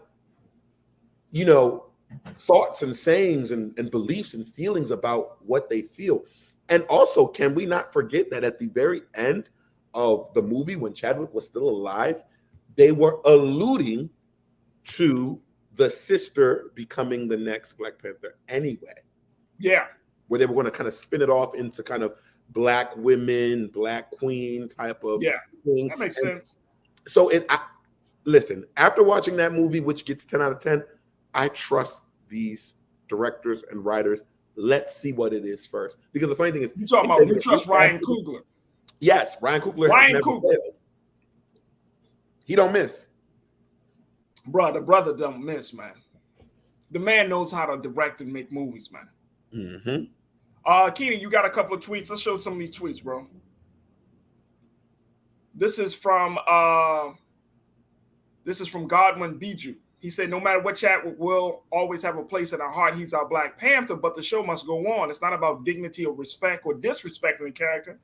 Boseman would have wanted recast T'Challa to pass the beacon rather than killing the character with all this honor and murals.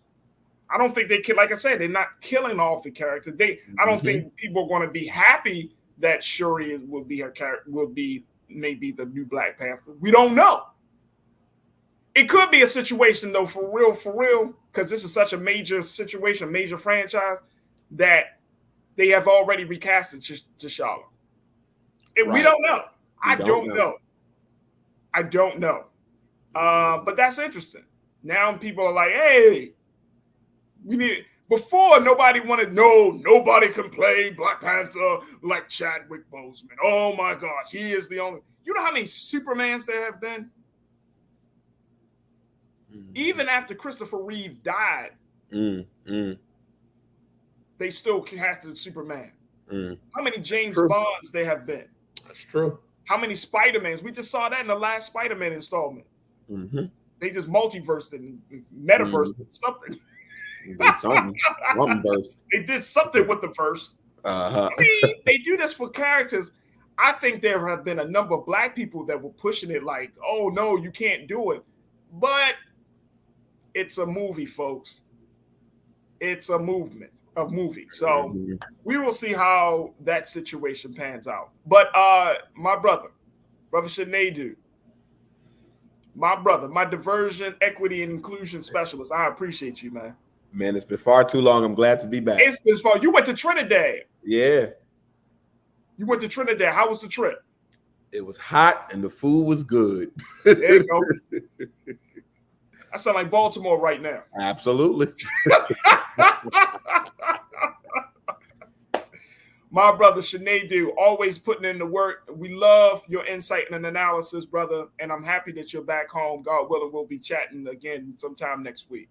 I appreciate you for having me, man. Absolutely. All right, folks, that's going to do it for us. Thank you so much for tuning in. Make sure you show your support for Black Star Network. No long, drawn-out situation. Just know we putting it in that work each and every day. All of you, I thank y'all for so much. Y'all were telling me how much y'all appreciate the conversations and how we keep it on point and doing it for the culture. Well, guess what? We want to do that. We hope that we will continue to do that, and we need you to support us so that we can do that. Make sure you check us out at blackstarnetwork.com. Support us, share the videos, and of course, let your friends and family know that you can subscribe for free. blackstarnetwork.com. All right, that's going to do it for me. Stay tuned. Up next at the 6 o'clock Eastern Standard Time, Roland Martin Unfiltered, Uncle Roro and all the crew for your Wednesday. As always, never be afraid to challenge what's wrong. Stand for what's right while being yourself in the process. God willing, we'll talk tomorrow for another exciting edition of The Culture right here on the Black Star Network. Talk to you soon, family. Thank y'all. Peace.